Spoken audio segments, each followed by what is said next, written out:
When I talk about the feminine, I'm really talking about this ground of being.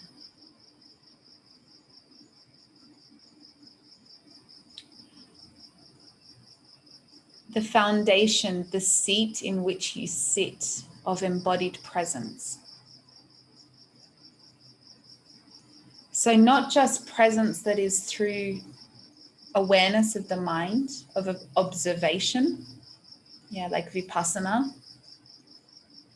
Not this detached, transcendent observer presence, but the presence that includes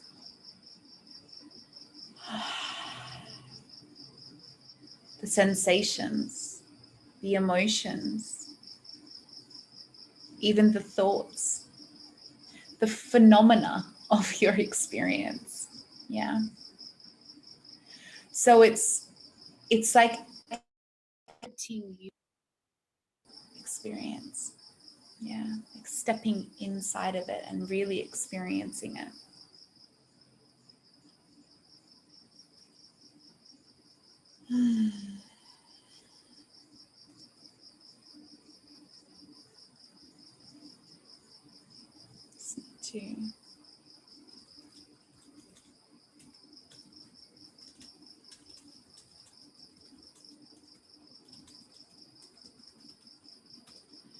So when we let go of definitions of the feminine, of the feminine being qualities, that frees up a lot of space.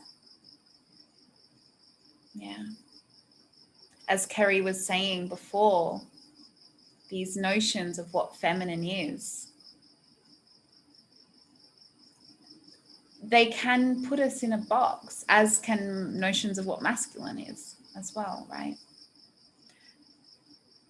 Any label can limit us. Let's just say that. Yeah. Labels can limit us. And because we're such meaning-making machines as human beings, we need definitions, we need labels, and definition creates reality as well. So it's important that we are in touch with our definitions and we are redefining our definitions as we grow. Because it's not to say that we need, it's going to be hard to live in a non-conceptual world all of the time when you're trying to relate with people. But language and labels and concepts are very much there so we can be in relationship and relate with people. But that is still one mode of relating. It's more of a mind-oriented realm of relating, which most of us do. I love relating on that level. But there are other levels that don't include identity and story. And this is where I'm kind of dropping into when I speak about the feminine. It's beyond identity. It's beyond narrative. Yeah. It's this permeating state of deep felt presence that we live in all the time. That's always there. It's more, where are we placing our attention? What are we relating to? How are we relating to life? Yeah. So I'm going to talk about where our attention has been conditioned to be placed, which is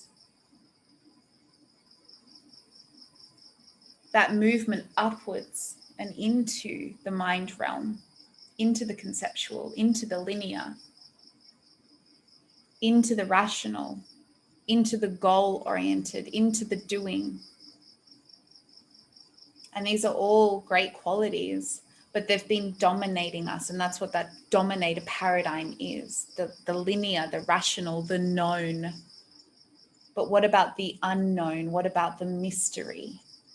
And we live in a perpetual state of anxiety of the unknown. We are so terrified of the unknown and of the mystery.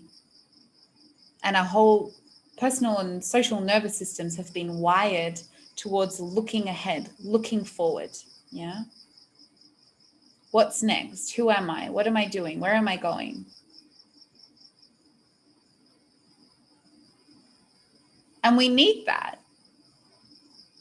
But what's happened is there's all of this other stuff that's been repressed and relegated into the shadows. And that's the feminine. The unknown, the mystery, the deep felt direct experience.